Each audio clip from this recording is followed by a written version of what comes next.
But I will sort of explain that I think of like midlife, menopause, perimenopause, like it all happens in this midlife, which by the way, starts when we're like you're a young adult until you're 39, which sort of shocked me. Does that shock you? Jess is throwing up her hands in celebration. Thank you. Thank you. Thank you. I never thought of myself as a young adult when I was in my 50s. Oh, But technically, you're a young adult until you're 39. And then midlife is your 40s, your 50s, and up until your mid 60s. okay.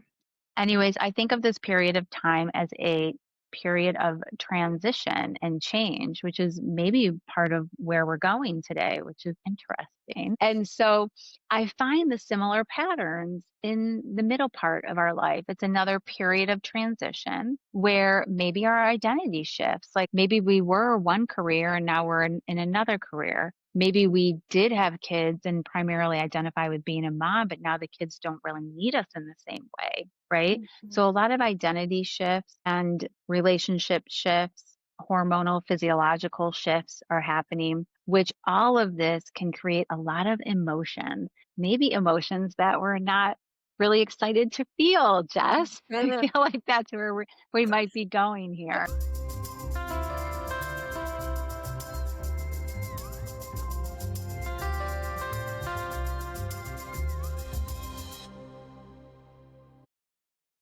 Hi, Sue. Welcome to Life After Trauma. I Thank you, am so Jess. grateful to have you here. Thank you so much. You are a midlife transformation expert for women, helping women in their 40s, 50s, and 60s navigate hormones, heartbreak, and healing, which love Mm. the alliteration there. Love it. So, we have a few topics to discuss today, Hmm. like grief, self doubt, surrender. But I'd also like to discuss a topic that I hold a lot of fear and shame around, which is Hmm. exactly why we need to talk about it. And Yes. that's perimenopause. It's a topic that's come up for women in their 30s. And even though I'm not experiencing it, I have felt so much fear and even shame around the transition. Oh, Like, I know that if I'm feeling this way, I know that others are too. So, wow. let's start there. Can you help us better understand perimenopause and what happens in our bodies at that time? Okay. Well, I'm a medical doctor by training. I focus in pediatrics, though, not women's health. But I will sort of explain that I think of like midlife, menopause, perimenopause, like it all happens in this midlife, which by the way, starts when we're like you're a young adult until you're 39, which sort of shocked me. Does that shock you? Jess is throwing up her hands in celebration. Thank you. Thank you. Thank you. I never thought of myself as a young adult when I was in my 50s. Oh, But technically, you're a young adult until you're 39. And then midlife is your 40s, your 50s, and up until your mid 60s. okay. Anyways, I think of this period of time as a period of transition and change, which is maybe part of where we're going today, which is interesting. Yeah. I like to give it the analogy of adolescence because that is something I work with a lot of adolescents, obviously, in my pediatric practice.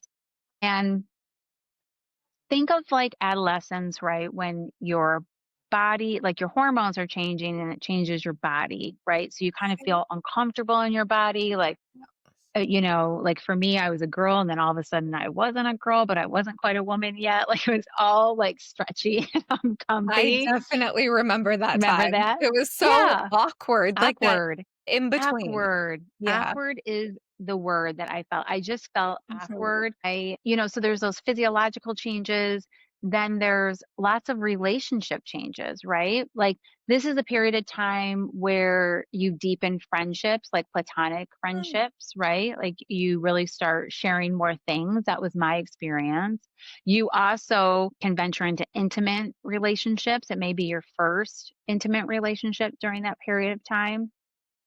And so that's all new and different, which changes your relationship with your parents, right? Parents aren't what they were as a child. Now, all of a sudden, like What are you? And then also your identity, right? Because your identity, you really start thinking as an adolescent, an upper adolescent, young adult, like, who am I? Like, what am I doing in the world? How am I going to make money? Right? How is this thing going to work? And so I find the similar patterns in the middle part of our life. It's another period of transition where maybe our identity shifts. Like maybe we were one career and now we're in another career.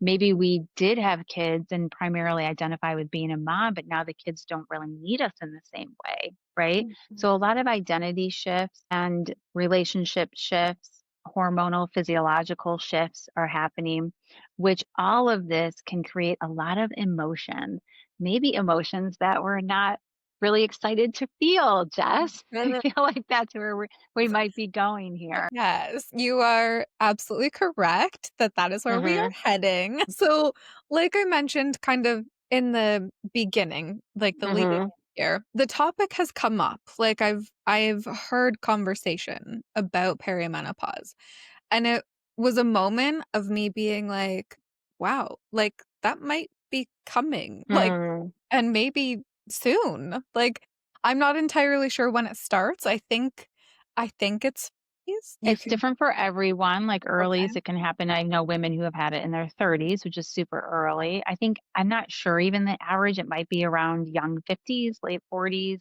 Oh, 52 is coming to mind. Um, but it is a period of time. That was another thing I learned.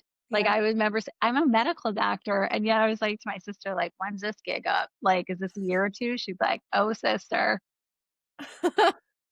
it's years." I I'm heard like, 10 "Years?" years. Yeah, on average, I think, around that, it's different for everyone, and people probably feel it differently. I think when I kind of noted the first time, like, it was probably, 8 years ago or so, right? So I'm, like, well into this lovely process.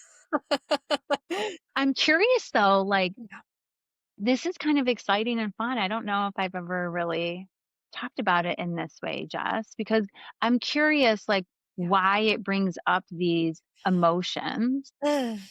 and if it's rooted more in like shoulds, like I should have Um, been this by now is usually kind of what it's rooted in. yeah, I think so because I'm 37 Mhm. and I am still single. I haven't Mhm. started a family yet.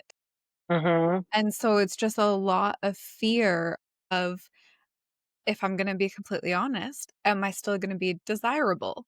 Am Yes. I going to be able to have children when Yes. I do meet that person? So it's a lot of fear in that, but then also, especially when we're coming to that desirable piece, that's where I feel the shame start to come in.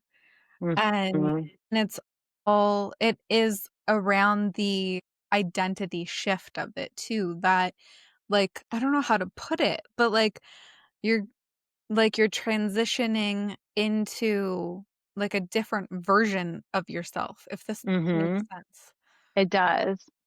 Something I want to share with you, and I'm curious if this will shift your perspective. It was actually brought to me by another podcast host where we were talking about this being a mother. Actually, we're talking about being a mother, and she's with a partner, but they have not with child yet. And she's also closing in on that almost 40.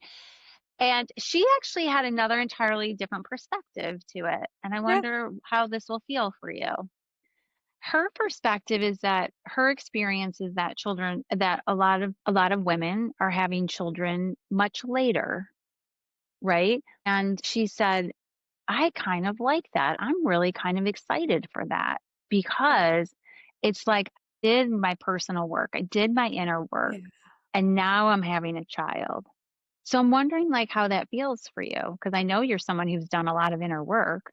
Yeah, absolutely. Honestly, I would not have been able to have children earlier, like, Mhm. emotionally, and I probably wasn't even until I'm gonna say maybe 2 or 3 years ago that I was like, "Actually, yeah, I think I could have a kid."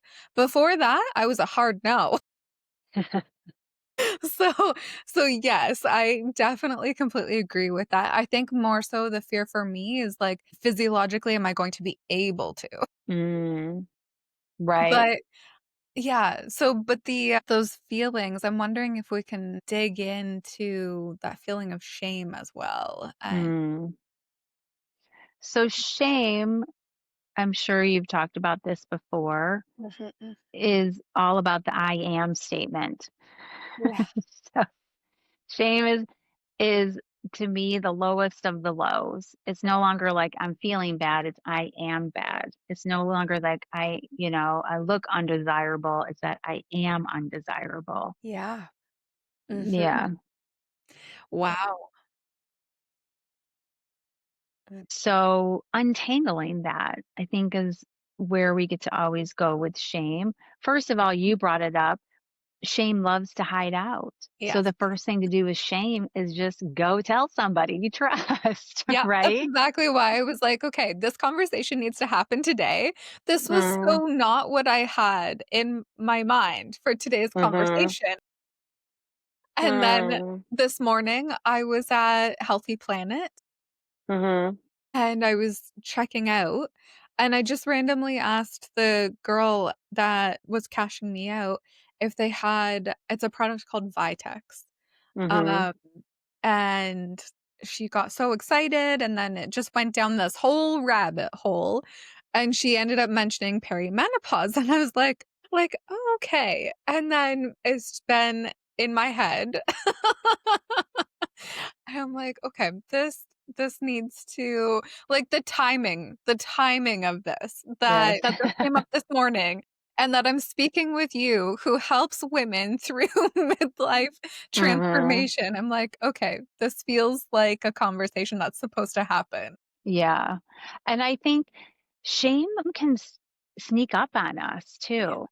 Like I was unraveling this with one of my daughters just like even a few days ago. And the thing about shame is you don't always know it's there. Sometimes you do because like it kind of washes over you like in a moment. I don't know if you've experienced that where all of a sudden you're like your face is flushed or you get totally warm or you just want to Mhm. get as small as a mustard seed in that Exactly. moment.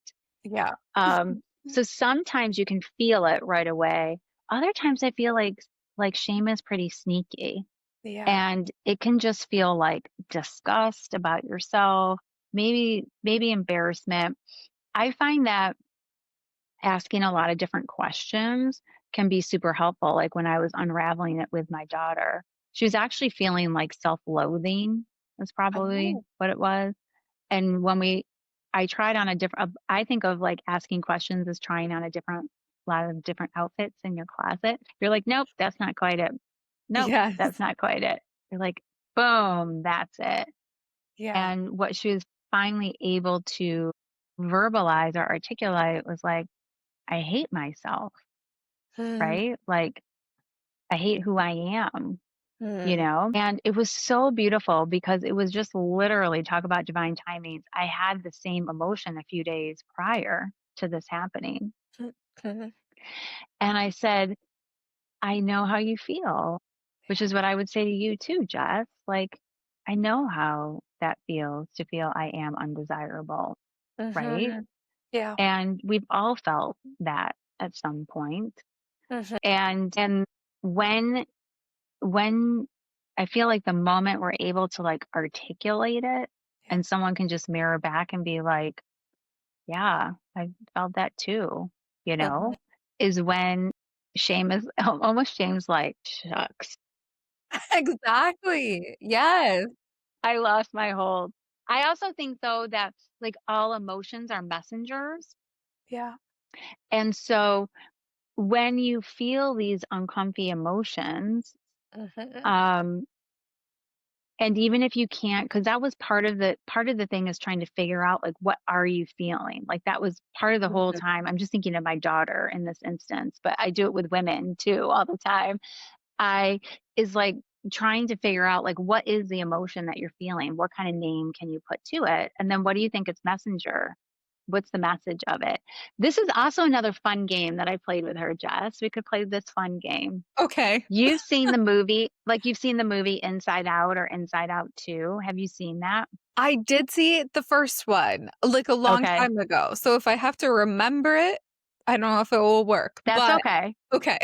So Inside Out is this beautiful, and Inside Out 2 is a follow-up, and it's a movie that is, I wanna say cartoons, animation. Yes.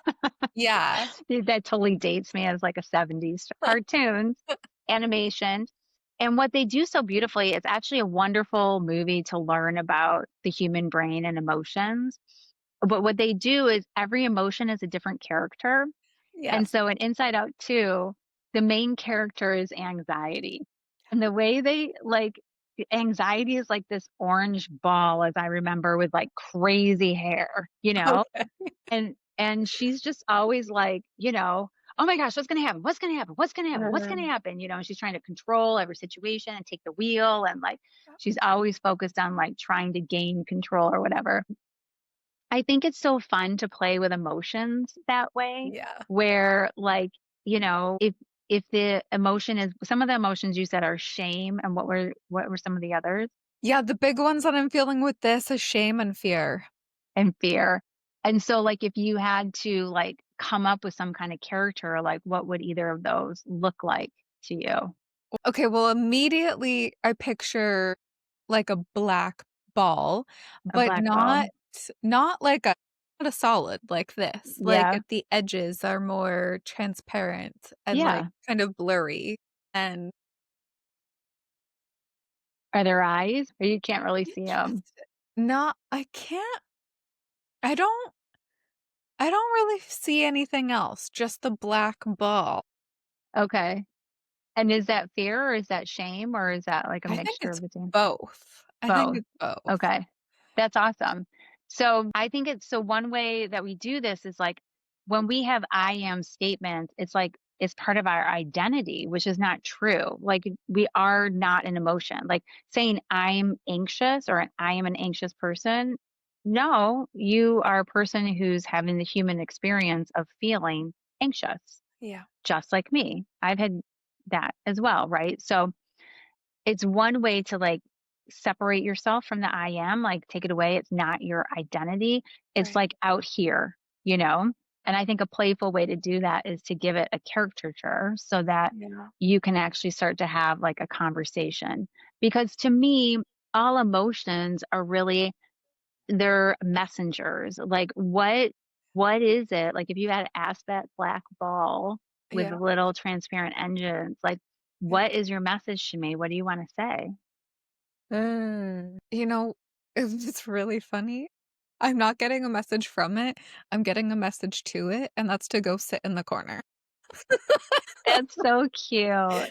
Okay, that's so good, though. I think that's a beautiful way to, like, get started, right? Because to me, that my when I feel that way, when I wanna shove fear in the corner, it's because I don't wanna be bothered by you. Like, I don't have time for Mhm. you. I don't wanna feel you. Yeah. You know? You just sit over there and mind your Yeah. own little business, and I'll be over here and mind mine, right? Yeah. However, what we resist persists. So Mhm. usually the thing gets louder and louder. So yeah, I would invite you to like have a conversation.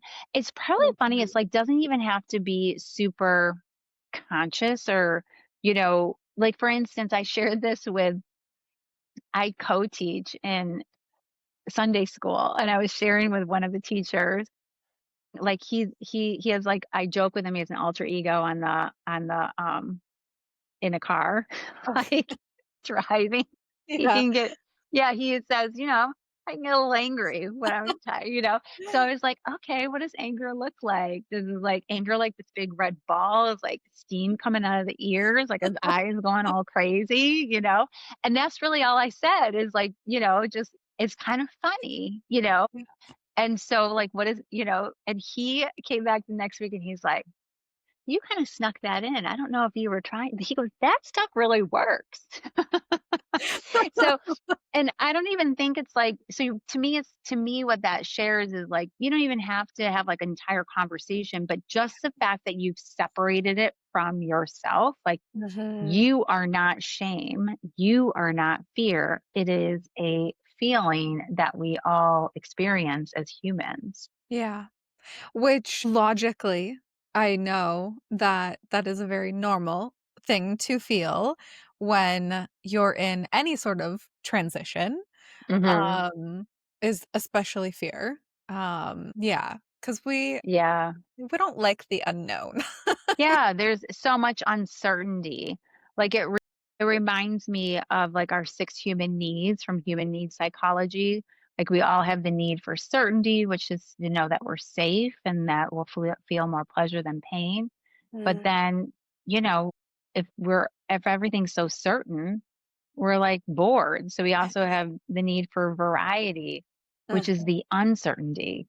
That's where things change, and it can be surprising or also frightening, right? yeah, Yeah, so I think of that and, like, how can you play with that too? Like, what is uncertainty need from you right now? Or what is it that fear or shame need yeah. from you? Like, when I was role playing this, um, with my daughter, I was like, maybe anxiety is just like, listen to me, listen to me. You're gonna die, okay? You're gonna die. And then you can be like, it's okay, anxiety. Like, you're not Mm. gonna die. Yeah, We're okay. Like, we're yeah, gonna be okay. I got you, uh, like, yeah, just having a relationship with the emotion rather than thinking you are the emotion. yeah, absolutely. This is making me want to move into the topic of self-doubt. 'Cause I Mm, feel like that ties in really well here. So I know that you talk about self-doubt and, um, I think you had said that it's in a lot of high achieving women. mhm, We have a lot of self-doubt. Do you think you could talk a little bit more about that? mhm. Where do I begin, Jess? I feel like maybe that's because I'm such a dreamer. I'm an inspirational mama type. Like, I'm the positivity in the room. I'm always dreaming of the big things, Yeah. right? And then I launch out to do the big things, and then as soon as I start, I'm just like, "Is this horrible? Is this gonna matter at all? Like, does this suck?" You know? Mhm. Yeah.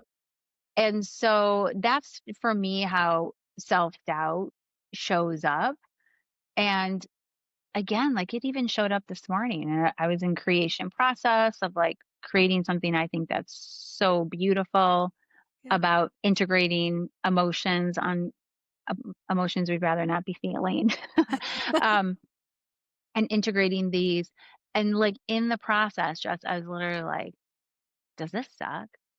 Is anybody gonna do this? Like, is this gonna matter or make a difference, Yeah. right?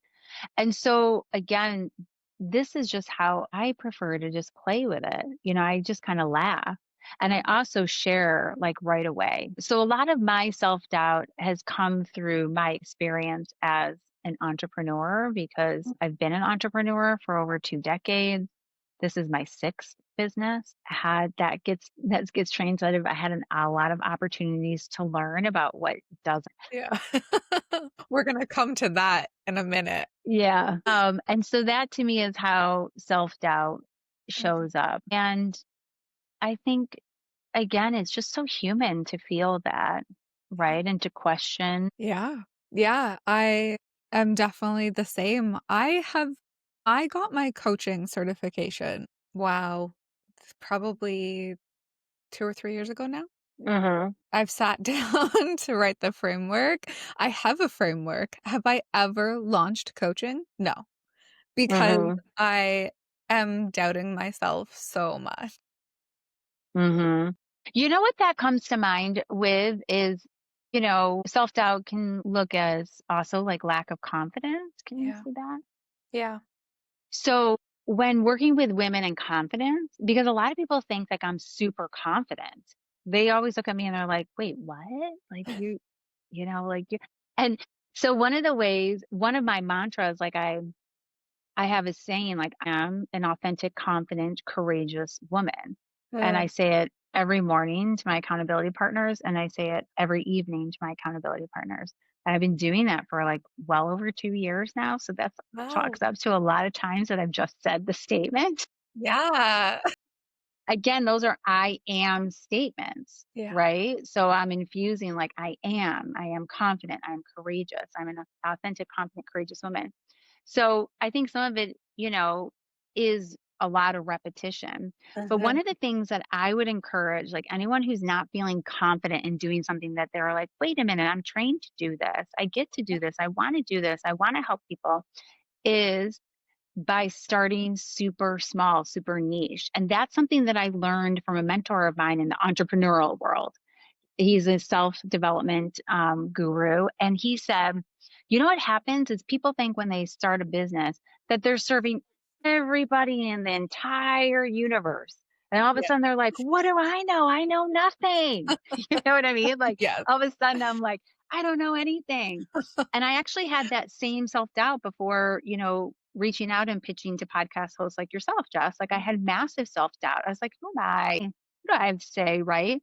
And so this is another thing I did with self doubt. I called in a friend for support. I have it right here. What I asked her to do is write in her own handwriting, on the other side of fear is the life that's always been waiting for you. She put a little heart there. And then I said, I want you to write this on a piece of paper. I'm going to come to your house. I did. I literally sat at her kitchen table. I put this like propped up right in front of me. And then I just started firing away my pitching emails to all these podcast hosts. And now I have I've been on so many and they keep on coming. Yeah. And I have the best time. It's so fun, It you is. know? And so it's like, why did I fear this? Why did I have so much massive self doubt around it? Yeah. Right. So I think some of it is repetition of what you say to yourself, Yeah. right? Calling in support and then starting super small and niche. So Mhm. like when I launched my coaching practice, I was actually had a coach at the time, and she was on the personality profiles. I don't know if you've ever done like a disc profile or anything like that. Yeah. Um, Did, like, the yeah, Myers-Briggs one Myers in Briggs. school? Yes, Yeah. yes. And so she's a very dominant personality type. I have on my website a quiz where you can take to learn yours, and it's in like the fun mama style, because midlife women, to me, whether you birth the baby or you have fur babies or you're just influencing babies, I Yeah. don't care. You're a mama. You're made it to midlife and you are a wise woman. So I call you mama. But there's 4 different personality types. And the dominant personality type, I call her a visionary mama. And this coach was a visionary mama. I mean, she was just like, you just like I think of visionary mamas as like Beyoncés of the world. Like Okay. they're just very like, twirl on them haters. Here I am. Here's where I'm going. We like bow down. We're like, how are you so confident? Like, how do you know what you're doing? Yeah. And so she was, she is a very much a visionary mama. And what she said is, I want you to write this email. And so I was like, okay, I'm gonna write this email, you know? And I literally said something that just like, I'm just starting out. Like it was I was so transparent. I did it to people that were already in my sphere, like people Mhm. that have already been knowing me for a long period of time. Mhm. And I just said, is anyone interested? And then 5 women like raised their hand. And I was like, okay. And I met with each one of them. I literally said to them, Jess, I was like, if this doesn't work, if you don't like any of this, like you can have your money back. Like I charged them like basically like just majorly discounted pricing. Yeah. So I did it in a way that felt comfortable. And I think Yeah. that's what, like, as we're building confidence, that's how we get through the self doubt is like start super small, super niche. Yeah. And there is someone, who obviously you can support to the spades and beyond, Yeah. right? And yeah, just break free of the fear and the self doubt that way. Also, hiring a coach is pretty helpful Yeah. because you have to look at that person in the face. In this case, this woman, I was like, I did it, like, literally, like that. I was just like, I did it. Like, you'd come up every week, you're like, I did that too. Like, Yeah. you just, like, you're not going to show up. At least I'm not. I'm not going to show up and say, like, I didn't do it. I'm just going to do the thing. That's what I'm there. That's what I'm paid for. So Yeah. I'm like I mean, she's an intense coach, right? I feel like I'm like more of a teddy bear. But I would say some of my coaching clients, like, I'm going to stick with you though. That's kind of how I Yeah. think of it. And Yeah. then I always look at myself. Have you ever done that as well? Like, Yeah. coach yourself? Well, like what I mean is when you're coaching someone and they're not doing the thing, because that's what coaching is. Mm. It's like let's just take eating because everybody knows about eating. Yeah. Okay. Like the difference between an apple and a cookie. Okay. Like I probably should eat the apple and not the cookie. Alright. Right. And then someone gives you a plan, like, here's the plan. I want to lose 20 pounds. Like, here's how I did it. Here's how thousands of people have done it. If Yeah. thousands of people have done it this way, chances are you could probably use this strategy too and get the result. Yeah. And then, like, you show up and, like, the person's not doing it. And you're like, Yeah. why aren't we doing it? Yeah. Right. And that's where, to me, coaching comes in is like your head saying one thing and your heart saying another. So it's really about getting those two to integrate and align. Yes. And so I'm just thinking of this one coaching client where I was like, don't even come back next time and say you've not done that. We just kind of joke about it. I was like, if you come back here, I'm gonna spin circles around here. I'm gonna pull my hair out. Like I was doing all these crazy things. And then I looked at it as a mirror. Like she was procrastinating. She was not following up. She was getting stuck in perfectionism. And so I was like, okay, where am I getting stuck? Where am I stuck in procrastination or Yeah. perfectionism, and free myself so I can free her? Cause I feel Yeah. like everything is energy in a mirror, Yeah. and we both did it. I was like, Yeah. "Oh my gosh, I know exactly what it is. I'm gonna go do that right now." So she'll free herself because I cannot come back here and circle the same thing again. So it works. Everything's energy. That is so cool. Mhm. I wanted to say, on the self-doubt piece, this is what's really odd for me, is Yes. that I am a very confident person in Beautiful. every other setting. But for Ah. some reason, when it came to releasing the coaching, I Mhm. just had such a block around it. Which means it's a big thing. Yeah. It's a big thing that gets to happen. Like when you free Yeah. up that piece, like you will have another level of freedom in your life. Yeah. Well, that would be amazing, wouldn't it? Mhm. Yeah, I'll definitely vision that for you. Yeah. Also, I did take your quiz. Yes, what'd you Yeah. get? So, I know you thought I was gonna come up as the detail. You did not get detail, what'd you I did get? not. I'm the giver. You're the giver. That's Mhm. wonderful. So there's 4 personality types: the visionary, the inspirational, the giver, and the detail. In truth, I'm gonna go through them, but in truth, like, we're more than one, obviously, Yeah. we're all of them, it's just that we tend to be dominant in some of them. So, the visionary mama is the Beyoncés of the world, bow down, Yeah. right? They twirl on them haters, they have confidence in spades, Yeah. and we, really admire them for, like, saying what they wanna say. They're the CEOs, like, they're the leaders, like, the type of leadership that we think of as leaders. And the downfall, though, like, Yeah. of the visionary is that, vulnerability can be an issue. Mm. Taking off the mask and really allowing someone to see into you Yeah. can be a problem. And so relationships, that usually shows up in relationships. And so they kind of bow over, like bowl through, like they've got their plan, but in the pathway, people are getting destroyed. I'm laughing because I think before I did all of my healing work, that was probably me. Me. I love that. Which also speaks to, like, you can shift around in seasons. Exactly, exactly. Because Mm. yeah, in early life, there was no stopping me. There was Mm. no stopping me, but also I had no vulnerability. Yeah, like, relationships were very hard. Having a podcast? Are you kidding me? There would be no way that I would open up and share. Wow. That's so beautiful. What a beautiful I just love that. Like, because the visionary, like giver and visionary are kind of on the opposite end because givers of the world, giver mamas, they are the listeners. They are the love bombs. I call them love balls. Like you can just like go into their bosom and they'll just hug you for days. The problem with the giver mama is boundaries. Sometimes, where I end and you begin gets really blurry for a giver mama and she Yeah, starts over giving. yeah. And then, she becomes kind of a doormat. And then she's like resentful and bitter. And she's like, why doesn't anybody do anything for me? So that can be kind of the harder side of the giver. The inspirational mamas, like I shared, kind of like the sunshiny positivity, glasses always half full.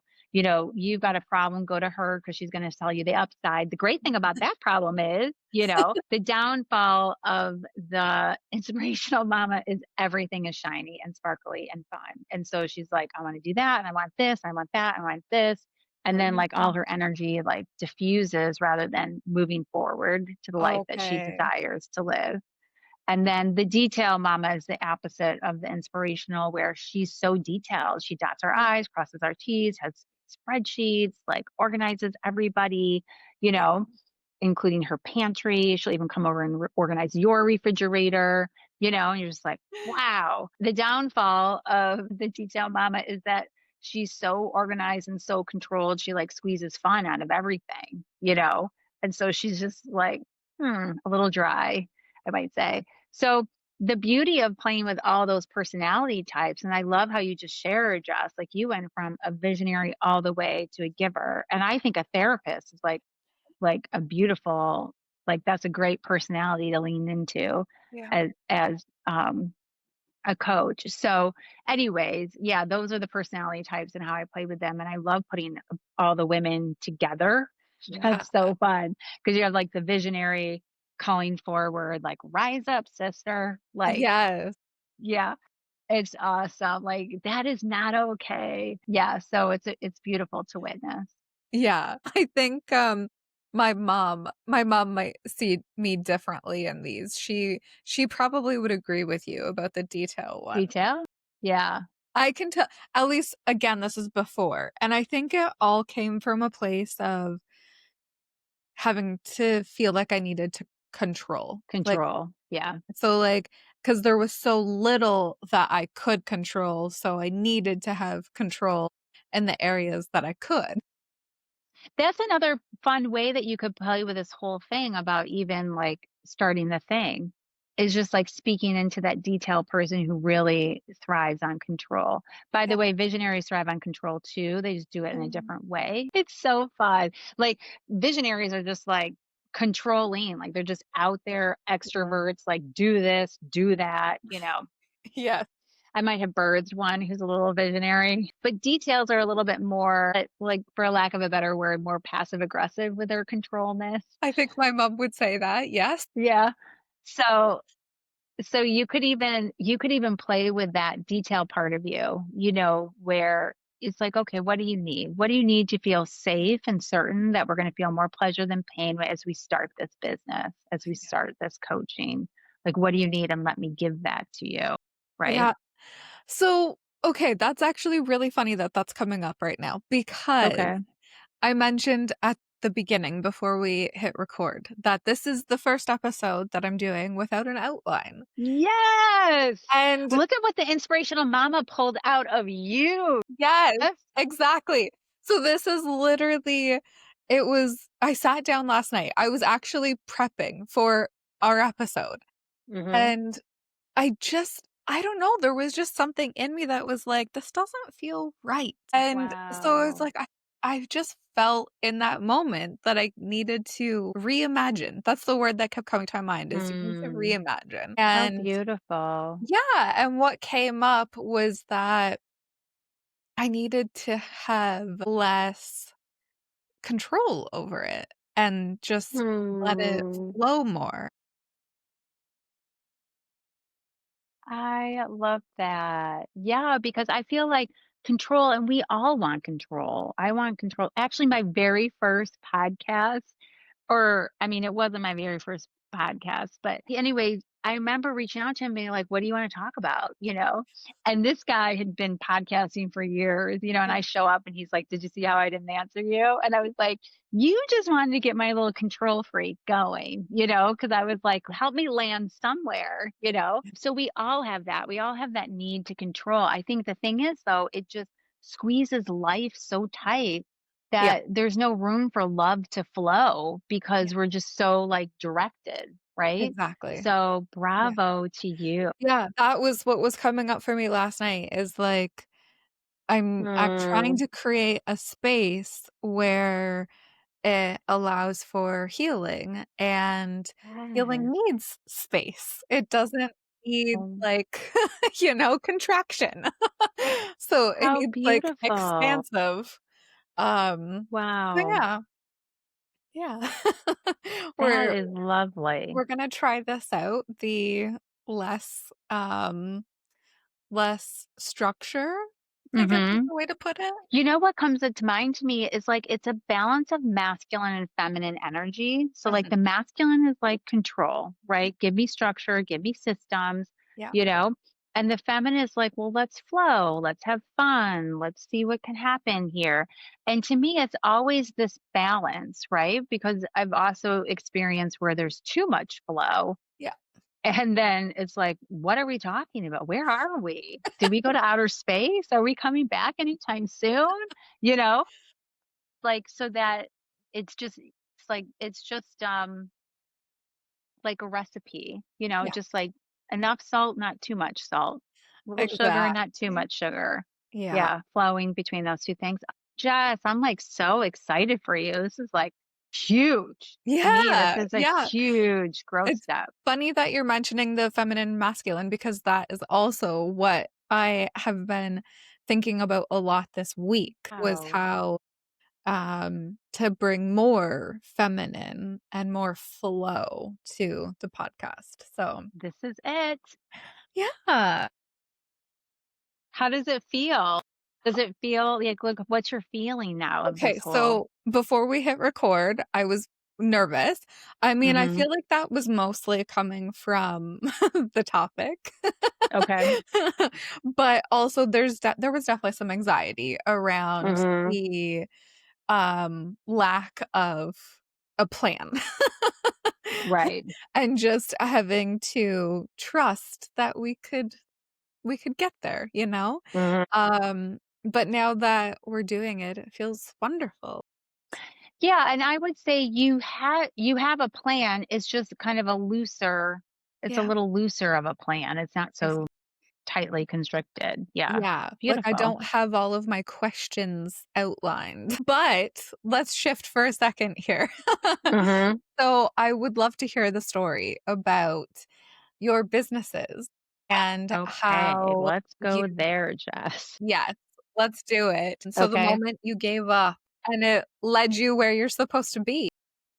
I know, it's so wild, isn't it? Mhm, So my journey with entrepreneurism came from day one. I mean, after I finished my chief resident year, mhm. everyone went to go be hired, right? And I did too. I was like, okay, who's going to hire me? Right. And then as soon as I started sharing my true colors, people were like, which is like, I'm into holistic healing and integrative medicine and right. And I think they're like, not so much. I mean, this was 20, almost 25 years ago, Oh, right? So a wow. long time ago. Yeah. I mean, now, like, yeah, I mean, things back then, I mean, probiotics were like a huge thing. Now everyone takes Yeah. probiotic, I was gonna say, is that like a is the term trailblazer? That's what it feels like. trailblazing. So I got to start my own practice. Basically, I started being an entrepreneur because no one would hire me, in Oh, essence. One kind physician said, you can start your practice out of my office. So okay. you can have one exam room. And I was like, bless you. Thank you so much. And then that's how I started the pediatric practice. And that's still here, like, that's Yeah. still 23 years and still going, and it's beautiful, it's been a beautiful evolution, and along the way, though, I still felt this pull to be of service to women and children. I was like, "I don't know how this works," and I just started trying on different things, right? And it went anything from, a nonprofit to a network marketing business, like, it was all shades and differences. It was all over the map. And honestly, my husband's like, "Okay." I'm like, "It's all gonna come together. I promise you, it's all gonna come together." But at some parts, I think of it as like scattered little breadcrumbs, It was like, "I'm gonna go try this thing. That thing looks cool. Oh, wait a minute. Well, after a few years, I was like, this doesn't feel great anymore. So I'm gonna go try this thing." And it would look like totally opposite, you Oh, know?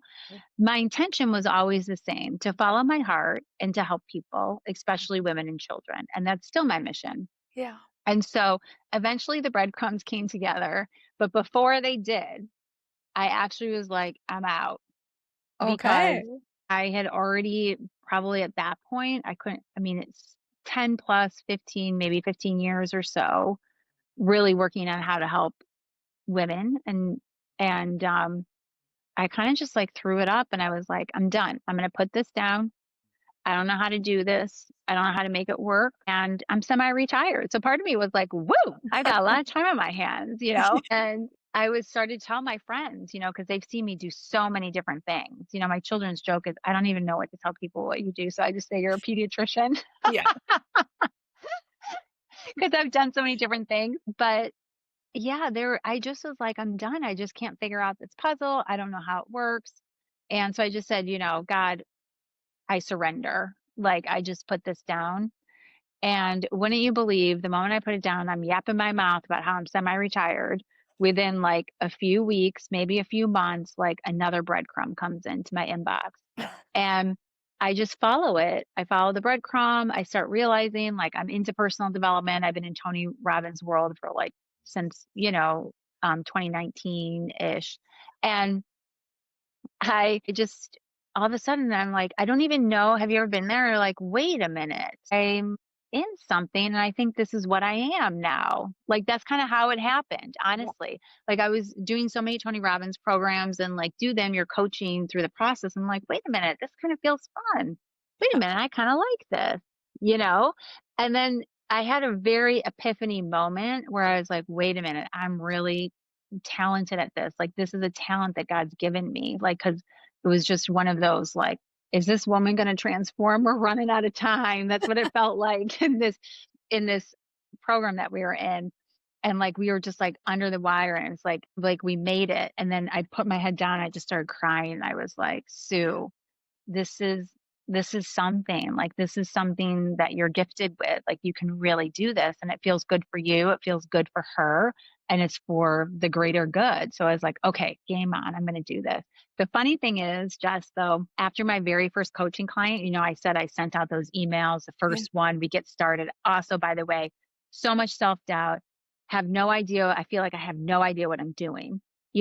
I started with what I knew, which is a bunch of Tony Robbins frameworks and programs, which are phenomenal, and I still use them. And after the first client, I was like on cloud nine. I was like, "This is amazing." And I text my very first coach because my first coach was about a decade ago. Okay. And when we started, I said, "All I know," I was just starting middle adulthood. I was like 43. I said, "All I know is I don't wanna do what you're doing. I do not wanna be a coach," you know? And so I was like, "Huh, that is so funny," that half a decade later, I text her back and I'm like, "About that thing I said, My I god. actually love it." But that's how much blocks we have around things. That's Yeah. kinda how I look at it. Like, that's how many, like, if you wanna call them shadows or blocks, that's how much I needed to integrate over time before I was like, "This is the thing, God. I got it."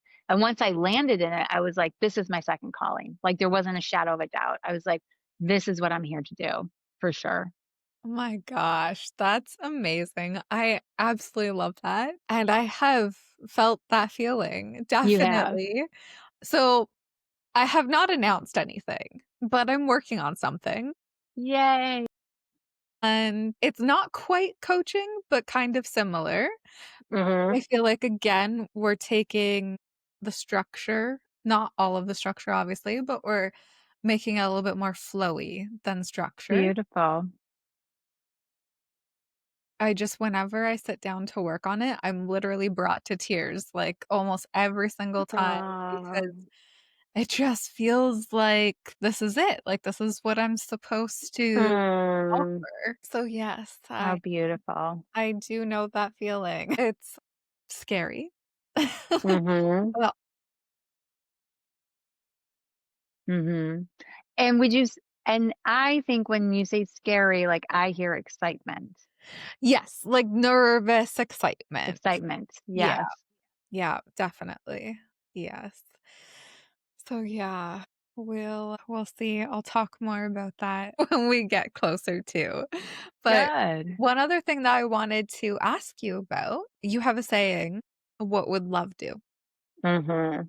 I thought maybe you could walk us through how you use that in your life. Okay. So I think this is a wonderful one thing we do in personal development is ask better questions. Because if we ask a crappy question, we'll usually get a crappy answer, come up with a crappy story about ourselves or somebody else, and like a crappy strategy of how to move forward. So the idea is to flip that by Mhm, asking a better question. mhm. And my belief is that we are love. Like our essence is love. And that's why it feels so good to be in a loving, peaceful, joy filled state.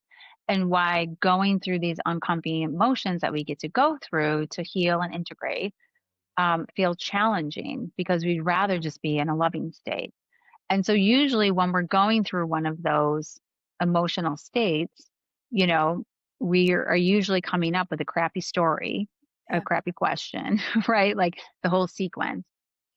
And so, if you can just flip it and ask yourself, what would love do in that moment of challenge? Or this is great as a parent. Like, how many times a child comes up to you and is like, Mom, what should I do? You get to say, what would love do? You Mm, know, and explain what that means. And what that means to me is that, like, there is a part of you that, like, the archetype of like the lover, like, there is a part of you that knows exactly what love would do, what love would say. And often, we have the saying, like, you already know what to do. You just don't want to mhm, do it. mhm. Right. By asking what would love do, I mean, the answer is right there. I've done it so many times in coaching and group coaching and one on one coaching and working with my kids. It's like they look right back at you with like those big eyes and they're like, don't even say it. And I'm like, what would love do? And they're like love would forgive. Love would pick up the phone and say, I'm sorry. Mm, Love would say, "This is not okay." yeah. Love would lie down and rest. Mm, Love would go out and play, right? Like the possibilities are endless. And that's why the question is so beautiful. So I love that question. What would love do? yeah, I really love how you're describing that, and Mhm. I'm picturing, like, as you were saying, I'm picturing asking myself in, like, certain situations, and 100%, like, the answer that, at least in my head, that's constantly coming up is something that's coming from a place of love. Mhm. Either love for another person or love for myself. So, yeah, Mm. that's really beautiful, and I'm going to start using that. Oh, beautiful. Yeah. And another mama shared with me, if you're a giver mama, I think sometimes you can go into the overgiving, right? So she actually says to herself, just to remind her that it's loving for her and for the other person, right? Like, what would love do? And feels most like self respect. Yes. That's how she asked the question, which Yeah. I think is a beautiful way to resolve that, to make sure that, like, you're not just over giving. Yes. Um, 'Cause love is, a beautiful energy. Like, it's not all rainbows and unicorns. I mean, love Mhm. is fierce. Love is strong. Yeah. Love is like so much we can't even put words to it? So that's why I think the question is just gorgeous. Yeah. Gorgeous. Yeah, absolutely. I Really love that. So Jess, what would love do for your coaching business? What would love do? Oh. Yep. Uh, it's coming. Yeah, Yeah. I think, honestly, now that I'm looking back on it, not that this is an excuse, Mhm. but you know how timing, I feel like timing is always perfect. Mhm. And, like, things happen when they're meant to happen. And yes, I did procrastinate a lot Yes. and just at some point decided to not put it out. But now that I'm at this point with this new project and looking back, I honestly feel like what I'm going to put out is so much more aligned with what I don't know how to put it, like, what my soul wants Yeah. to Mhm. to bring. Yeah, Beautiful. yeah. So I do believe. So I hear what love would do is lean into divine timing. That's what I hear. Yes. I love that because we can tie that back into all my fears about perimenopause. You're right. Like that is divine, isn't Yeah, it? It's a yeah, divine passage. It's a passage of to me of like wisdom, maturity, radiance. It's yeah. beautiful. It is, and I mean, I know aging is such a privilege, Mhm. but it's also scary. Mhm. Yeah, I love that. Aging is a privilege. My parents are 90 and 92, yeah, and I love that. Aging is a privilege. It's yeah. beautiful. Yeah, I mean, if you think about how many people don't get to, Yes. right? Yeah, so and I do believe that every stage of life has gifts for you and something to offer. And Mhm. like I know when I went into my 30s, I was terrified to go into my 30s. 30s was so much better than 20s, like, so much better. So, just like I'm nervous to go into my 40s, I keep telling myself, like, "Okay, well, I know that my 30s were better than my 20s, so it just makes sense that the 40s have to be better than the 30s." Yes, and I think of life as a love story. Like, I used to think of life as a test, Yeah, and I'm failing. It was kind of very, like, black and white. Life is a test, I'm failing, which is just so fascinating. And then I evolved that through self-development, like, yeah, opportunity to shift your story. I was like, life is a love story.